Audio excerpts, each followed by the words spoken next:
ഞങ്ങള് ഭയങ്കര കൂട്ടാ. അതെ അതെ, ഞങ്ങൾ നല്ല ക്ലോസപ്പാ. ഇനി ചേച്ചിയുടെ ഒരു ക്ലോസപ്പ്. ചന്ദ്രു, ഞങ്ങളുടെ ഫോട്ടോയും ഒരു ക്ലോസറ്റിൽ എടുത്തോ. യമുനാറാണി സൂചിസൈഡ് ചെയ്യാൻ കാരണം തന്നെ ഇവരാണ് സാർ. ശരിയാ, എന്നെ എന്തെങ്കിലും ഒരു കുളുസ് കിട്ടും. ഇപ്പോഴും ഐസ് പ്ലാന്റിൽ തന്നെയാണോ? എന്റെ ലൈഫ് ബ്രോയിലറായി. ദൈവമേ, എന്റെ ലൈഫ് ബ്രോയിലറായി. എന്റെ പൊന്നു ചേട്ടനെ പോലീസുകാർ ഒരുപാട് അറ്റാച്ച് ചെയ്തോ. വരൂ, സ്കൂൾ ഡ്രിങ്ക്സ് കുടിക്കാം. ഇൻവെസ്റ്റ്മെന്റ് വാങ്ങണം. ഇൻസ്റ്റാൾമെന്റ്. അതെങ്കിൽ അത്.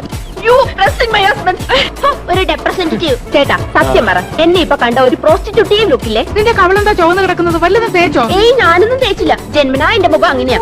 അസൂയ. 3 പേരും എലിഫന്റ് ദിവസ. മനസ്സിലായില്ലേ? ആനക്കള്ളന്മാരാ. അയ്യോ സിസ്റ്റേഴ്സ്, മനസ്സിലായില്ലേ? നമ്മള് സിസ്റ്റേഴ്സ് നേഴ്സുമാരാണെന്ന് ചോദിച്ചത്. സീലിംഗ് ബ്യൂട്ടിന്നാ അന്ന് തന്നെ എല്ലാരും വിളിച്ചിരുന്നത്. സ്ലിം ബ്യൂട്ടിന്നാ ഉദ്ദേശിച്ചത്. നോക്ക്, നിസ്സാരമായിട്ട് തള്ളരുത്. ഇത് നമ്മുടെ പ്രസ്റ്റീജ് ഷൂസാ. പാവം, இந்த 3 പേരും ഓർഫൻസാ? അതെ, അത് 5 ചേച്ചിയുടെ ഓർഫൻസാ. ഈ 2 പേരുമാ ഞങ്ങളുടെ ഓർഫൻസ്.